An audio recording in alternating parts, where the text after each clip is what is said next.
Good morning from New York. Today's subject, two exercises that might help those fooled by Trump and other would-be dictators. Intermind communication. The biggest thing that would help would be objectivity.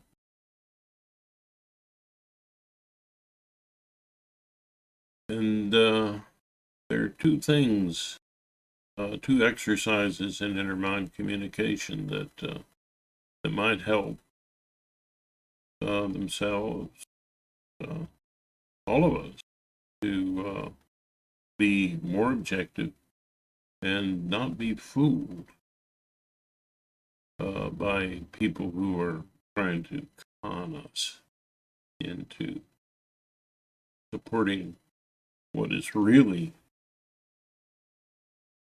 about themselves. And the mirror thing.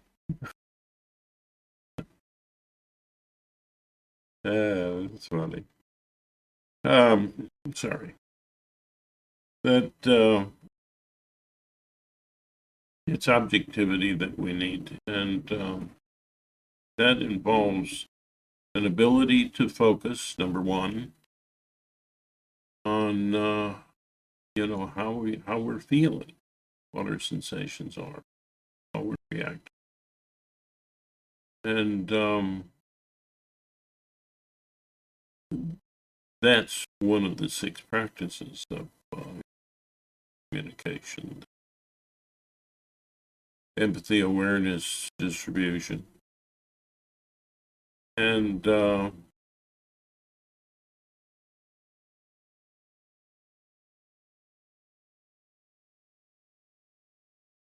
other of the 6 that I would recommend for them is something that was created decades, decades or more, many decades ago. It's maybe even 50 years ago by now. Anyway, there was a psychoanalytic couple, both of them psychoanalysts, who had a technique that's one of the verbal techniques that are used in intermind communication, which is a separation, attempts to separate what you feel from what you think. And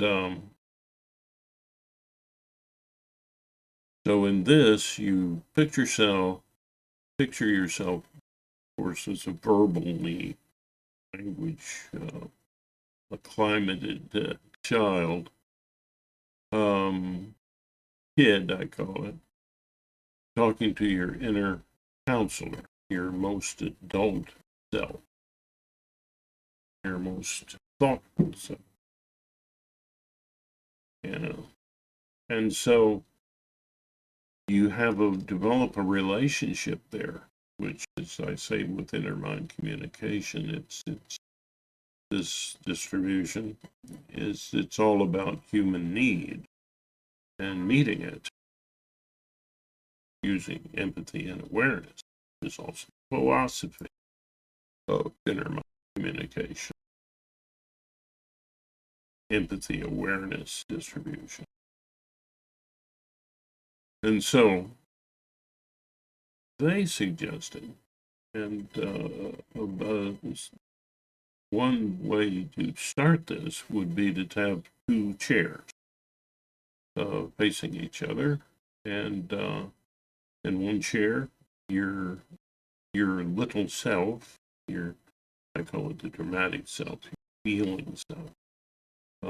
But picture it yourself at about 6 years of age, when you were just beginning to be more verbally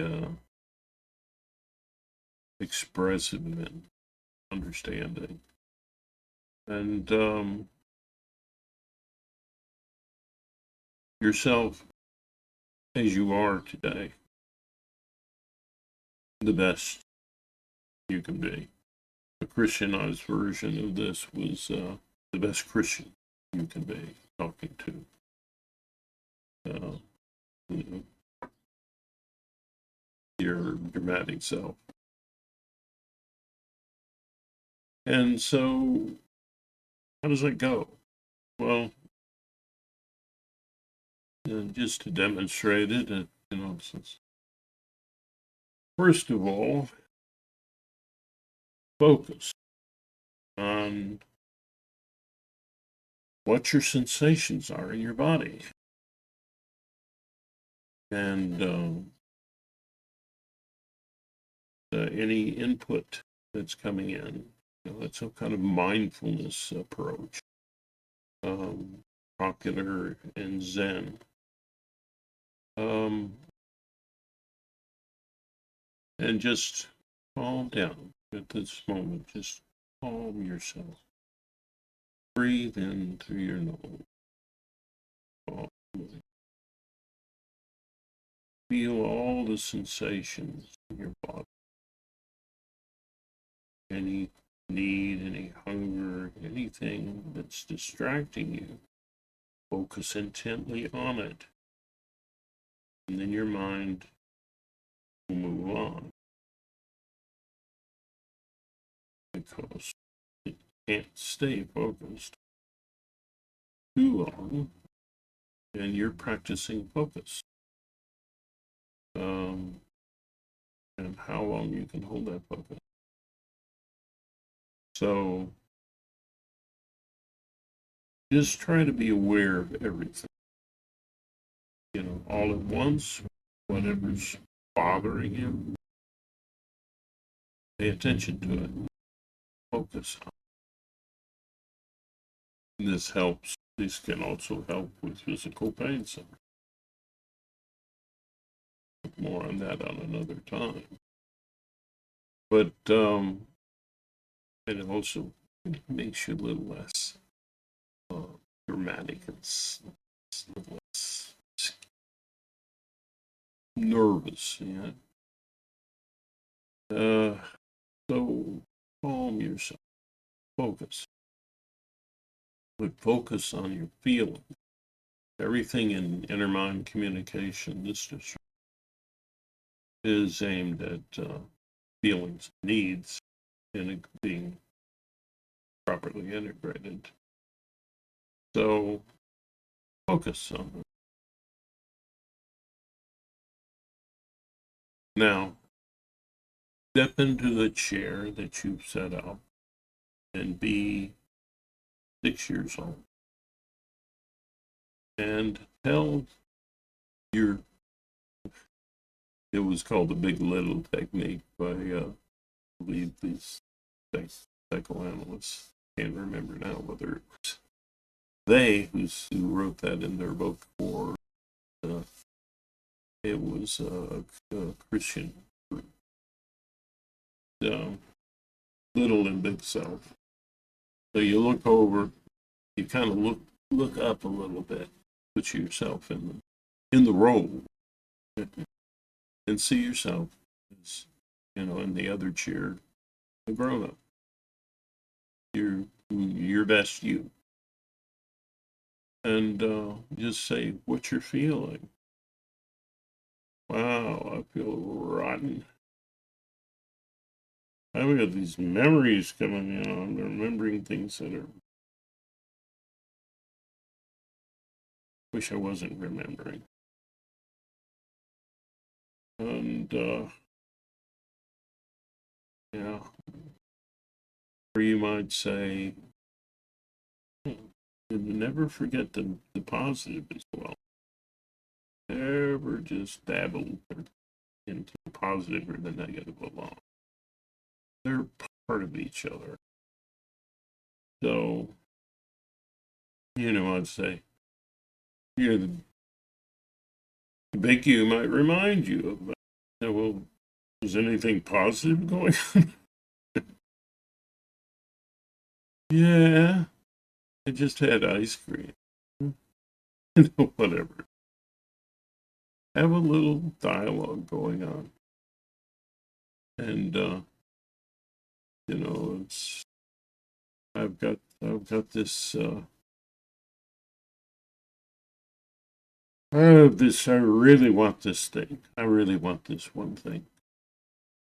A kid and the adult in you, you're a more objective person, personality, or you have several personalities with that. But that on another day. Um, you're a grown-up self as you picture it. Saying, well, you can't have that, but you can have this, and you can step toward and feel good about achieving this small part you want. And in the future, I can see, can get there. We can get you to that place. And yeah, maybe that wraps it up. And the kid in you says, oh,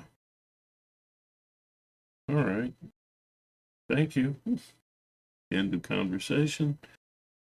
In my own experience, I've used the compassionate dialogue between those I care about, should care about, people care about me who should. I was working some things out there, which kind of gets mines the good, gets rid of the bad, and in your past, your perspective that you consider the past. Um, yeah, and I was working on that, and there were tears and things, and then it just shut off. Everything shut off, and there was no more insights. And there was no more. So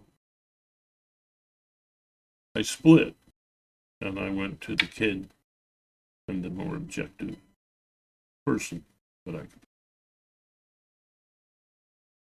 Hello, what's up, little Dave?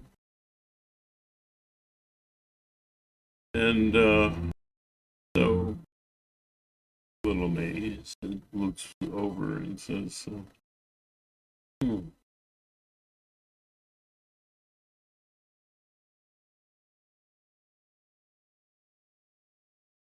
I don't want to do that anymore. I don't want to do that process anymore. I don't want to do that anymore. And so I had a little dialogue with the kid in me, and talking about things going on, what I might want, things like. And then the kid in me says, "We can do it again." I'm ready. So went back and tears flowed, and the insights came. So yeah, so these all these things work together, but we're focusing on these two main things. If it's in the past, it's a memory. It's I recall. The kid in you is not trying to relive. That's something happens in the compassionate dialogue. You're not falling into the feeling and feeling it. You're just you know referring to the past as the past, and you're feeling what you're feeling now. Mm. And now what you would feel concerning the past or reliving the past, which is part of what can happen with the compassionate dialogue. You're not doing that. There's some therapies that focus on just that. It's amazing to me that it's like the blind man and the elephant. If you see in these therapies, it's like they're only doing this part or they're doing that part of the thing that I'm talking about. And this other part. Categories. These are like categories of approaches. Well, and I see people that's going, oh, we just do this kind of creative approach. Let's do this, compassion, working with trauma approach. Let's just focus on the now and move forward. And, cognitive, mostly, of that behavioral approach, changing the behavior. That's a kind of outside view, isn't it? What about your inside? Yeah. And behavior, well, how does your mind behave? Experience that. But anyway, that's just an amusing aside that I'll give some of what's called professional help. Sometimes it's a little too narrow-minded, so I would say in that regard, if you need a therapist, find someone who's eclectic. All the tools in their chest, the narrow focus. I don't believe that's the best way, But, I would say that with this approach of healing ourselves from this tendency to follow strong people, or one who tells the best jokes and vote for them. Who would I have a beer with or a coffee with? Vote for them, So come on. Or yeah. So to get out of that, I would definitely recommend these two practices of inner meditation. And that should help. That should help the magas, but you're not going to convert anybody. They say that you can't convert a maga, someone caught up in that. You can't convert anybody. You can if you really want to change minds, if you're not just trying to influence people in a kind of suggestion, by making suggestions and they accept them, manipulating people, or into believing something. If you really want to change minds, realize that the mind has to change itself. You can influence your brain can influence someone else's, but you can't. As far as changing the motivational core, and really changing a mind, you've got to merge minds a little bit to have some empathy. So, it's not just magas are not, over here, like, it's, they're little monsters, little monsters sometimes. Okay, don't put people off or label them in a harsh way, like, monsterizing your those who disagree with you. Just find that common ground there. If they can't, then they need a therapist. They don't need you. They need a therapist. And don't waste your time with somebody who can't do these things that we're talking about. And it's if they can understand these concepts and so on, then you've got a chance to find common ground and find a mutual expansion of your comfort zones into greater skills at being objective, compassionate, creative. And so, I know this is, that's spun way off, sorry. I, when you study something for a long time, and then you gotta empathize. And I should try to do that better. People can follow what I'm saying more easily. So I'm working on it. I hope you'll have some patience with me, because I do have some important things to say, and there are a lot of things that I have. And the channel will expand eventually. There will be people working with the channels, I hope soon, to save me from boredom. I'm hearing myself over and over again.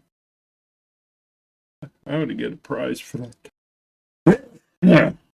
Dusty over here.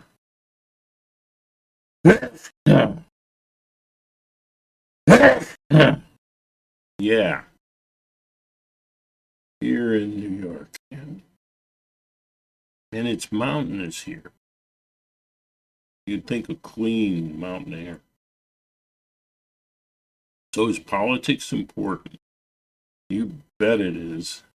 If we don't get that right, then this sneezing is going to get worse. And we're going to have a lot more pollution. And we're going to have climate changes that are going to threaten the survival of the field. And not too long a period of time either. So, is it important to influence people politically? Yes. But the way you influence people is not by deciding that you're right. It's by helping people to go the same journey you went to come up with these conclusions. Approach it like scientists, the greatest of mystics, because they handle what's mysterious better than anybody. Yeah, there you go. If you have that view, mysticism, my view is, I think, is a rational view. But yeah, some would say nonsense. Yeah. No, there's a rational view possible with mysticism, because in mysticism you're trying to find the connection to your sense of higher power and purpose and reality of some kind, and that's all good. And essentially, everything that you've got to remember that your brain is the imaginer of all you imagine, including how you imagine yourself, other people, and so on. And if you want to influence other people, journey with empathy. Find common ground and work from there to expand all of these important skills that I've mentioned. Okay, I do go on and on, don't I? Trying to work on that. But at least you know it's sincere and honest and it's unedited, it's just me doing my honest best.